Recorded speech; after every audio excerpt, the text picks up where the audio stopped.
ძალიან მტრული განწყობა მქონდა გიორგის მიმართ მართლად. ძალიან ვჭუბობდით ხოლმე ყველაფერზე. მაგრამ მაგალითად გაზა. ყველაფერზე შეგვეძლო ჩხუბი. სათამაშოზე შეიძლება მაგალითად ჩემი ნივთები მე ძალიან მიყვარდა წესრიგი. ჩემი ნივთების ანუ დედაჩემ ასე კარგად გააკეთა რომ იმას თავის კუთხე ქონდა, მე ჩემი კუთხე მქონდა და იქ რომ რაღაც იღებდა თავის წინდას ვერ იპოვიდა, ჩემსაც იცავდა. შეიძლება აი აქამდე ამსლოდა გაბრაზება რა. მოიცა შენ წინდებით დადიოდა, გოგოს წინდები ეცვა. გიორგი კიდე უყურდა ხოლმე ხურდებს პარავდა.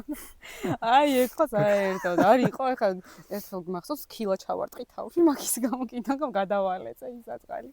რომ გიორგი იყო ღორმოცელა მახსოვს და ჯერ ხო საერთოდ ტიპი გაიყვანა შენ წინდებს იცავდა თქვილეულს არ გიტოვებდა. ხურდებს პარავდა. კი, იყო ეგეთი რა, უკნა ღორმოცელა იყო. ეხლა აღარ არის, ხა ძალიან კარგი დაძმობა გვაქვს.